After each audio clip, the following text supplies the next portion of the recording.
Hai semuanya, jumpa lagi di channel Skysen Solution. Pada video sebelumnya kita sudah mendapatkan HTML boilerplate yang secara otomatis dituliskan oleh text editor Atom dengan tambahan package Emmet.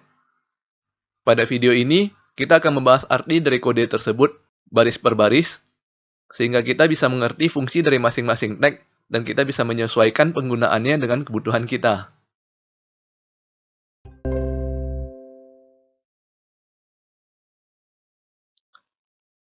Kita kembali ke kode kita dari pelajaran sebelumnya.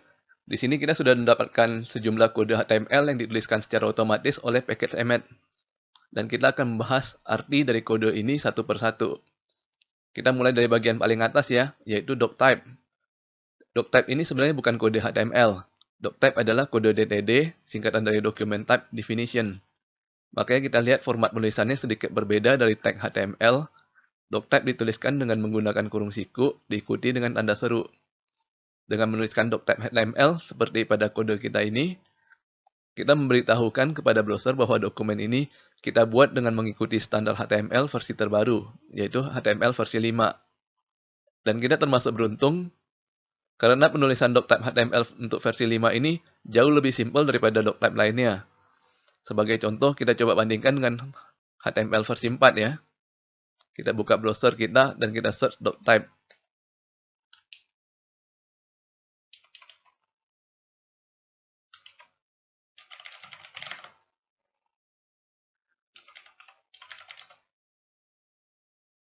Kita pilih hasil pencarian dari w3schools.com. Dan kemudian kita geser ke bawah ya.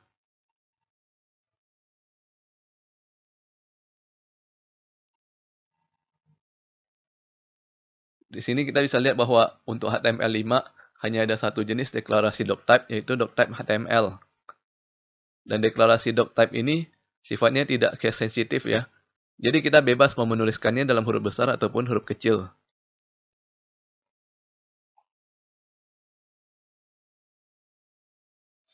Di bawahnya lagi kita bisa melihat deklarasi doctype untuk HTML versi 4, di mana ada 3 versi yaitu strict, transitional, dan frame set.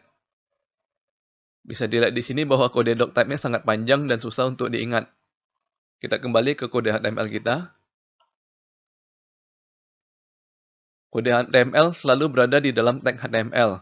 Jadi di sini kita bisa lihat tag pembuka HTML. Dan di akhir dari dokumen kita ada tag penutup HTML. Isi dari tag HTML selalu ada dua bagian, yaitu tag head dan tag body. Bisa dilihat sini tag head, dan ini tag body. Di dalam tag head, kita memberikan semua informasi yang berkaitan dengan dokumen ini. Misalkan seperti tag meta charset yang berada di dalam dokumen kita, gunanya untuk memberitahukan browser mengenai cara menampilkan dokumen ini dengan menggunakan karakter yang benar. Contoh lainnya adalah informasi judul, keyword, dan deskripsi yang akan digunakan oleh search engine untuk menentukan bagaimana cara menampilkan dokumen kita di hasil pencarian. Nantinya akan kita bahas lagi secara lebih detail. Sedangkan di dalam tag body, isinya adalah konten dari dokumen kita. Contohnya adalah tag header yang telah kita bahas pada pelajaran pertama. Kita lihat di dalam tag HTML ada dua buah atribut ya, yaitu lang dan dir. Lang ini adalah language atau bahasa yang digunakan dalam konten. Nilai atribut en berarti konten ini dibuat dalam bahasa Inggris atau English. Untuk melihat tabel referensi secara lebih lengkap, kita melakukan pencarian Google dengan kata kunci HTML lang.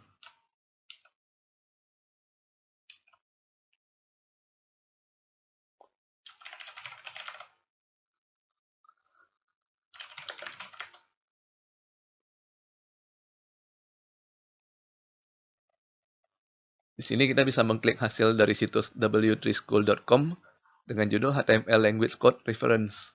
Di sini kita bisa melihat ya, kode ISO dari berbagai bahasa di dunia. Bisa dilihat di sini bahwa English berkode EN.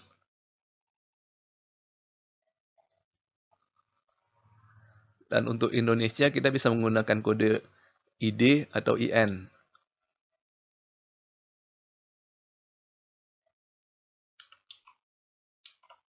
Kembali ke kode HTML, atribut kedua dir, singkatan dari direction, yang berarti arah membaca teks. Dalam kode kita nilai atribut dir adalah LTR, yaitu left to right. Artinya konten kita dibaca dari arah kiri ke kanan.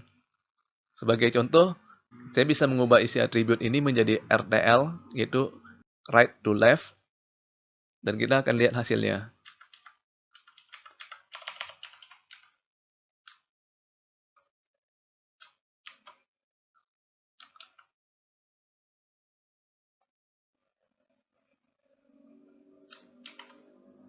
Kita bisa lihat bahwa tampilan konten kita berubah, semua teks menjadi rata kanan. Kita kembalikan dahulu ke nilai awal RTR.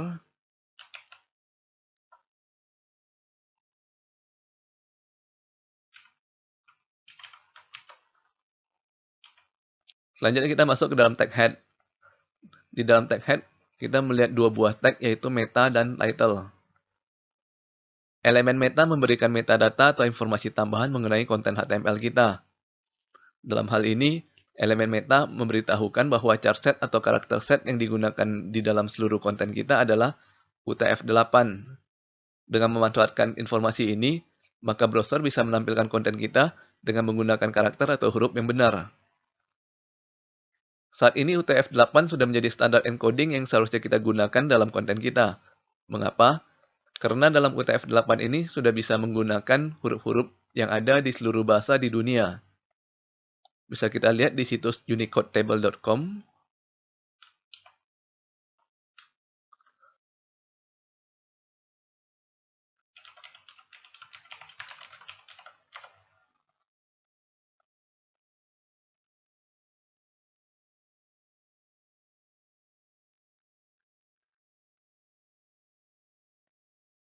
Di sini kita bisa melihat semua simbol yang bisa digunakan dalam sistem Unicode, yang bisa juga kita gunakan dalam UTF-8.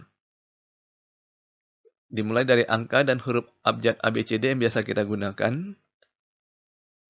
Kemudian kita scroll ke bawah. Kita bisa melihat huruf-huruf dari bahasa lain. Dan di sebelah kanan kita bisa melihat nama bahasa yang menggunakan huruf tersebut.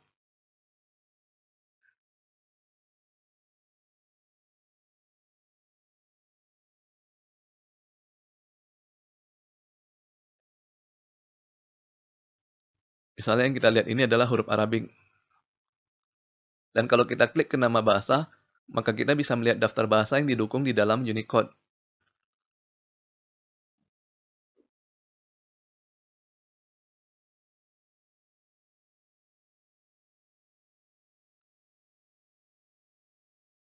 Yang menariknya di sini kita bisa melihat bahwa dari Indonesia saja, kita bisa menemukan bahasa Balinese, Sundanese, dan Batak.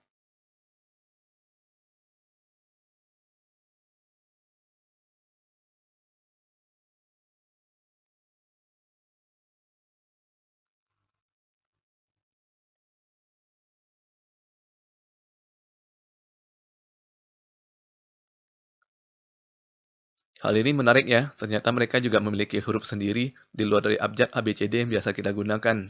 Kalau kita scroll ke bawah lagi, kita bisa menemukan emoticon atau emoji.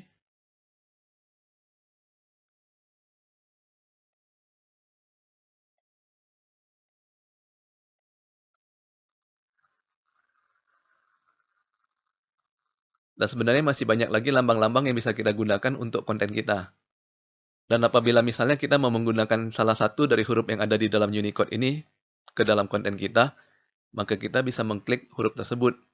Misalnya saya mengklik ke gambar emoji orang yang sedang mengangkat satu tangan.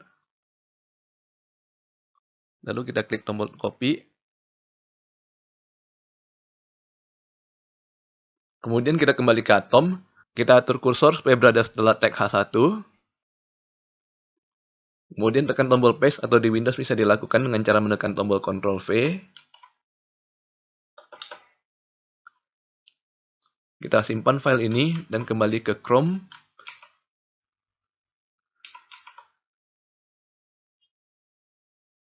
Kita tekan tombol refresh atau bisa dengan lebih singkat menekan tombol Ctrl R.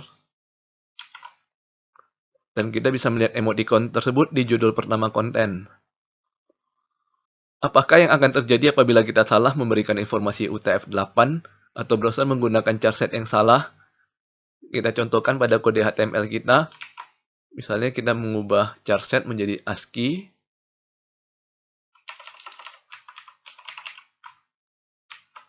Kita simpan dan lalu refresh browser. Bisa dilihat di sini bahwa browser salah menampilkan emoticon menjadi huruf yang tidak dikenal. Hal ini disebut dengan nama Mojibake. Kita bisa search Google mengenai Mojibake.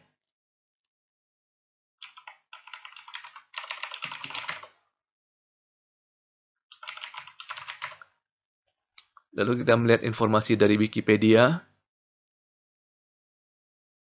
Mojibake terjadi ketika komputer gagal untuk menampilkan konten karena menggunakan encoding yang salah. Sehingga akhirnya yang ditampilkan adalah huruf-huruf acak yang tidak bisa dibaca. Di sebelah kanan ada beberapa contoh dari Mojibake.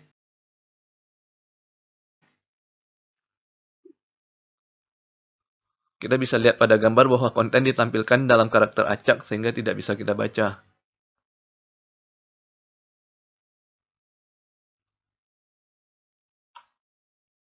Kembali ke kode HTML kita dan kita kembalikan charset menjadi UTF-8.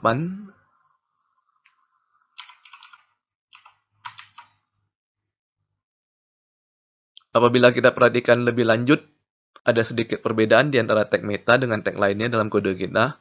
Apa bedanya? Nah, kalau kita perhatikan lagi, tag meta hanya ada tag pembuka dan tidak ada tag penutupnya. Elemen seperti meta ini kita sebut dengan nama void element, yaitu elemen yang tidak memiliki konten, sehingga tidak memerlukan tag penutup. Nanti ya setelah mempelajari HTML lebih dalam, kita akan menemukan lebih banyak void element, seperti image, line break, horizontal rule, dan lain-lain. Kita ulangi lagi apa yang telah kita pelajari pada video ini.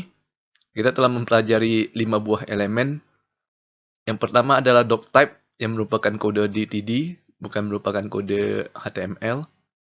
Doctype ini berfungsi untuk memberitahu browser bahwa dokumen ini kita tulis dengan menggunakan standar HTML versi 5. Kemudian tag HTML digunakan untuk menandakan bagian awal dan bagian akhir dari kode HTML kita.